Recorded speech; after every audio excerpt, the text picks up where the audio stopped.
National law university Jodhpur में आज 18वां दीक्षांत समारोह आयोजित किया गया, जिसमें सुप्रीम कोर्ट के मुख्य न्यायाधीश सूर्यकांत ने मुख्य अतिथि के रूप में शिरकत की।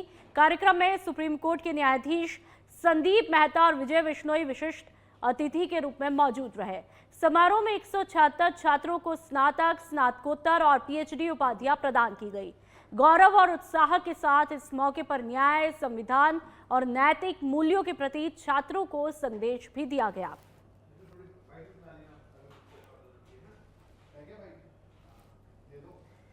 तो तस्वीरें आप कार्यक्रम की देख लीजिए। सीजेआई सूर्यकांत रहे मुख्य अतिथि के तौर पर, उन्होंने शिरकत की।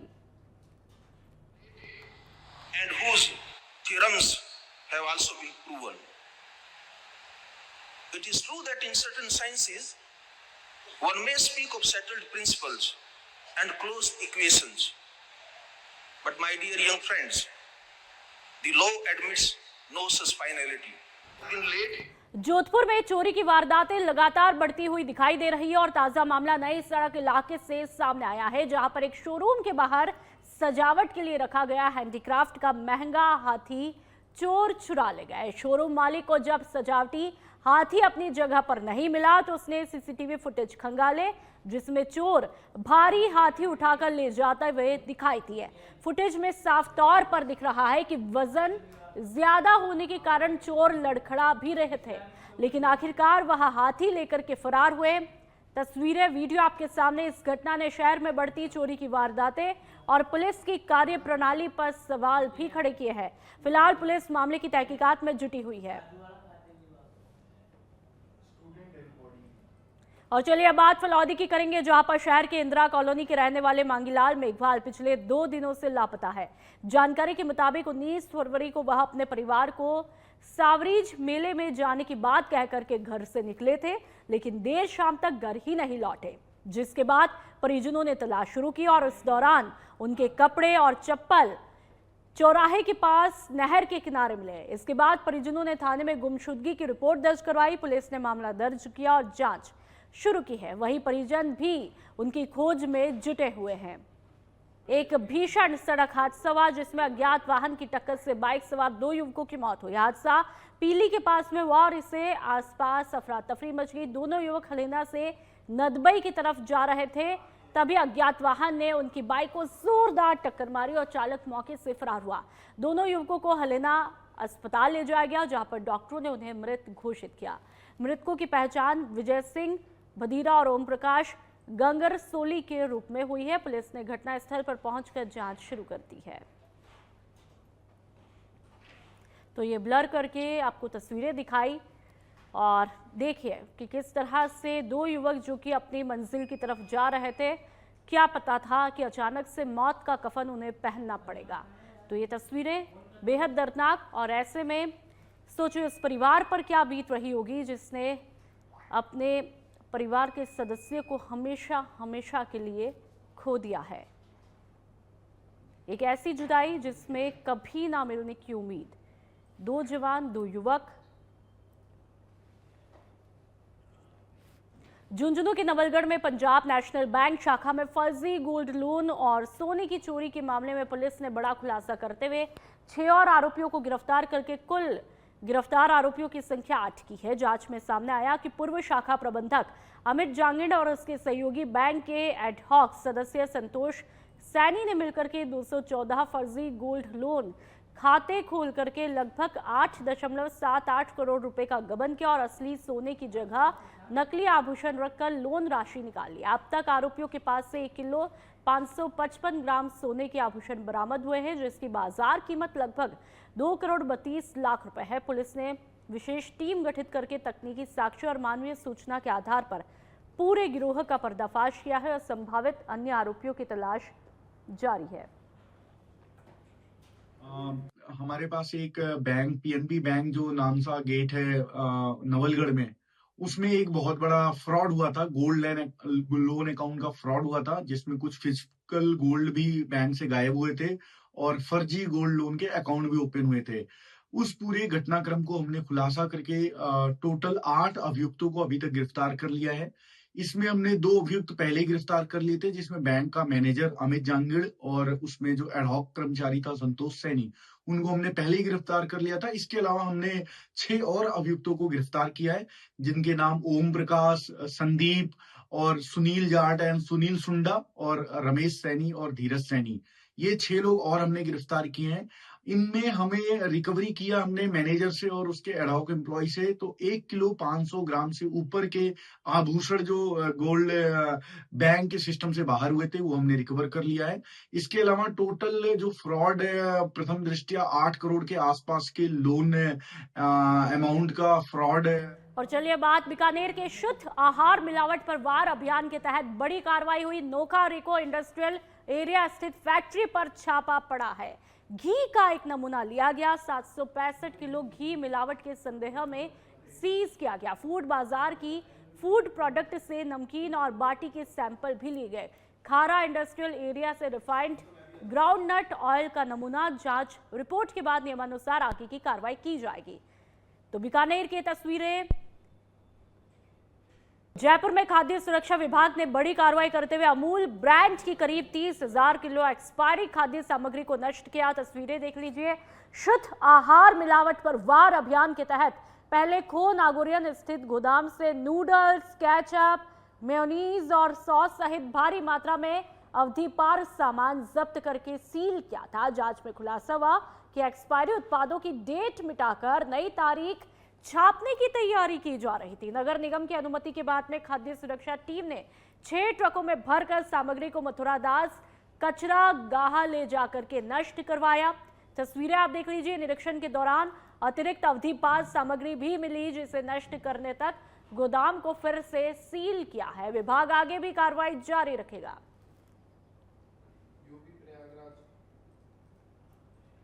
और अब बात बीकानेर के खाजूवाला की 8वीं बोर्ड परीक्षा देने निकली नाबालिग बालिका का शव मिला है। सुनी रोही में मिला शव। हत्या की आशंका जताई जा रही है। रणजीतपुरा परीक्षा केंद्र नहीं पहुंची तो शिक्षकों ने परिजनों को सूचना दी। परिजन तलाश करते हुए पहुंचे तो शव मिलता है। रणजीतपुरा सीआई चंद्रजीत सिंह भाटी और गजेनर सीआई राकेश स्वामी सहित कई थानों की पुलिस मौके पर पहुंची। ग्रामीणों और परिजनों की भारी भीड़ जमा हुई। डॉग स्क्वाड और एफएसएल टीमें भी बुलवाई गई। मामले की जांच में पुलिस महकमा जुटा हुआ है।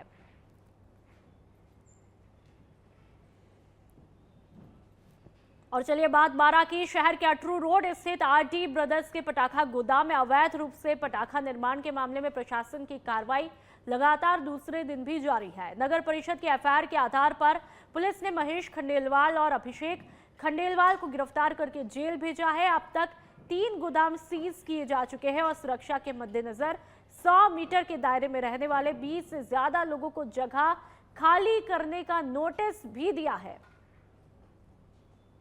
यहाँ अवैध पटाखा फैक्ट्री चल रही है और भारी मात्रा में विस्फोटक सामग्री मिली है। हमने मौका मुआयना किया। उसके बाद में नगर परिषद और प्रशासन की ओर से एक संयुक्त कार्रवाई की गई और इसमें तुरंत ही इसको लाइसेंस जो दिया हुआ था उसके विरुद्ध सभी शर्तों का उल्लंघन किया हुआ इसने। तो इसी को देखते हुए नगर परिषद की ओर से इसको पूरे 3 गोदामों को सीज किया गया और जो 2 दुकानें रिटेल की इसकी उनको भी सीज किया गया और तुरंत ही रात को मुकदमा दर्ज किया गया इनके ऊपर और उसमें 2 व्यक्तियों को अभी तक डिटेन किया गया और अभी कार्रवाई जारी है। जयपुर में 22 फरवरी 2026 को होने वाले विराट हिंदू सम्मेलन के तत्वाधान में आज कई कॉलोनी में वाहन रैली निकाली गई। रैली में समाज बंधुओं और मातृशक्ति द्वारा अपने अपने वाहनों पर ध्वजा को लगाकर वाहन रैली निकाली गई। रैली में लगभग 251 वाहनों ने भाग लिया। वाहन रैली राम राघव मंदिर से शुरू होकर कई जगह गलियों में होते हुए 10-20 स्कीम के शिवाजी पार्क पर संपूर्ण हुई। रैली का मार्ग लगभग 10 किलोमीटर रहा।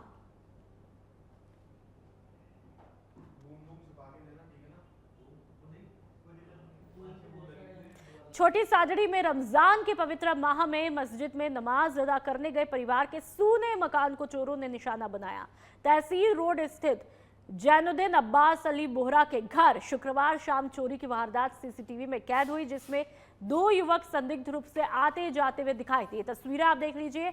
लौटकर आए परिवार ने मुख्य द्वार देखा कि टूटा हुआ था और अंदर सामान भी बिखरा पाया। जांच में खुलासा हुआ कि चोरों ने लगभग 1 लाख रुपए नकद और करीब 20 तोला सोने के आभूषण, जिनमें 8 अंगूठियां, 6 चूड़ियां और 2 ब्रेसलेट शामिल है। चोरी कर लिए थे। परिजनों ने अज्ञात चोरों के खिलाफ रिपोर्ट दर्ज करवाई है और पुलिस मामले की जांच करके आरोपियों की तलाश में जुटी हुई है।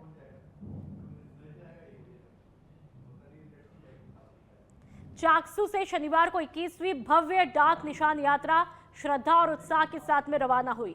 नीलकंठ रोड स्थित निर्माणाधीन श्री श्याम मंदिर से विधिवत पूजा अर्चना के बाद में श्रद्धालु केसरिया निशान लेकर खाटू श्याम जी मंदिर की तरफ प्रस्थान कर गए। पूरे मार्ग में भजनों और जयकारों की गूंज के बीच भक्तों का उत्साह देखते ही बन रहा था। जगह जगह पुष्प वर्षा करके श्रद्धालुओं का भव्य स्वागत किया गया, जिससे पूरा नगर भक्तिमय माहौल में डूबा हुआ दिखाई दिया। यात्रा में युवाओं और महिला श्रद्धालुओं की भी उल्लेखनीय भागीदारी रही। आयोजन समिति के मुताबिक ये यात्रा हर साल परंपरा, श्रद्धा और अनुशासन के साथ में होती है। कड़ी सुरक्षा व्यवस्था के बीच श्रद्धालु उत्साहपूर्वक खाटू धाम की तरफ अग्रसर है। पाली के सुमेरपुर में शनिवार को भारतीय राष्ट्रीय छात्र संगठन के राष्ट्रीय अध्यक्ष पद पर विनोद जाखड़ की नियुक्ति को लेकर कार्यकर्ताओं ने उत्साहपूर्वक जश्न मनाया। राजगुरु सर्कल पर आयोजित कार्यक्रम में प्रदेश सचिव एडवोकेट हेमंत दिवासी नेत्रा के नेतृत्व में कार्यकर्ताओं ने पटाखे फोड़कर और मिठाइयां वितरित करके खुशी जाहिर की। इस दौरान कई जनप्रतिनिधि, समाजसेवी और युवा कार्यकर्ता मौजूद रहे। कार्यकर्ताओं ने विश्वास जताया कि विनोद जाखड़ के नेतृत्व में संगठन विद्यार्थियों के अधिकार, शिक्षा की गुणवत्ता और रोजगार जैसे अहम मुद्दों को राष्ट्रीय लेवल पर मजबूती से उठाएगा।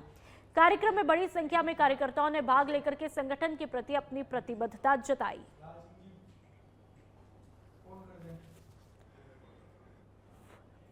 जैसलमेर के पोखरण से खबर, जहां पर रामदेवरा सड़क मार्ग पर शनिवार शाम एक भीषण सड़क हादसा हुआ, जब एक ट्रैक्टर और निजी बस के आमने सामने भिड़ंत हुई। जानकारी के मुताबिक बस बीकानेर से पोखरण की तरफ जा रही थी, तभी सामने से आ रहे ट्रैक्टर से उसकी टक्कर हुई। टक्कर इतनी तेज थी कि दोनों वाहनों का आगे का हिस्सा बुरी तरह से क्षतिग्रस्त हुआ और मौके पर अफरा तफरी मच गई। हादसे में सावित्री, जो कि चूरू की रहने वाली है, और मोहम्मद खान, जो कि पोखरण के रहने वाले हैं, गंभीर रूप से जख्मी है। सूचना मिलते ही 108 एम्बुलेंस मौके पर पहुंची और घायलों को राजकीय अस्पताल में एडमिट करवाया। पुलिस ने मामला दर्ज कर दुर्घटना के कारणों की तलाश शुरू की है। जोधपुर से खबर, आर्य समाज में होने वाले विवाह और प्रमाण पत्रों को लेकर उठ रहे विवादों के बीच स्वामी आर्यवेश ने साफ किया कि विवाह प्रमाण पत्र केवल वही इकाई जारी कर सकती है जिसे संबंधित प्रांत के आर्य प्रतिनिधि सभा से विधिवत मान्यता प्राप्त हो। उन्होंने कहा कि अनाधिकृत संस्थाओं द्वारा लेटर हेड छपवाकर विवाह कराना और प्रमाण पत्र देना पूरी तरह से इलीगल है। सार्वदेशिक आर्य प्रतिनिधि सभा के मुताबिक फर्जी संस्थाओं को चिन्हित कर उनके खिलाफ कानूनी कार्रवाई, एफआईआर और पंजीकरण निरस्त कराने की प्रक्रिया शुरू की जाएगी। उन्होंने बताया कि आर्य समाज विवाह विधिवत हवन और सप्तपदी के साथ होते हैं और नियमों का पालन बेहद जरूरी है। में गुरुकुल कांगड़े की स्थापना की और लॉर्ड मैकाले की जो शिक्षा पद्धति थी उसके विकल्प के रूप में आर्ष शिक्षा पद्धति या गुरुकुल शिक्षा पद्धति की पुनर्स्थापना करी। उनका 100वां बलिदान दिवस है और उसी उपलक्ष्य में, क्योंकि स्वामी श्रद्धानंद बहुत बड़ी ताकत है इस देश की, जब 1919 में 13 अप्रैल को जलियांवाला बाग का हत्याकांड हुआ और उसके बाद आजादी का आंदोलन रुक गया, तब महात्मा गांधी जी और उनके समकक्ष जितने बड़े नेता थे सबने स्वामी श्रद्धानंद जी को चुना और जो अधिवेशन हुआ अमृतसर में 1919 में, उसकी स्वागताध्यक्ष की जिम्मेदारी स्वामी श्रद्धानंद जी ने ली। और उत्तर प्रदेश के प्रयागराज में ज्योतिष पीठ के शंकराचार्य अवि मुक्तेश्वरानंद सरस्वती के खिलाफ यौन शोषण के आरोपों के मामले में कोर्ट ने बड़ा आदेश दिया है। एडीजे पॉक्सो एक्ट के न्यायाधीश विनोद कुमार चौरसिया ने स्वामी अवि मुक्तेश्वरानंद सरस्वती और उनके शिष्य स्वामी मुकुदानंद गिरी के खिलाफ झूसी थाने में एफआईआर दर्ज करके विवेचना करने के निर्देश दिए। ये अर्जी आशुतोष ब्रह्मचारी द्वारा दाखिल की गई थी।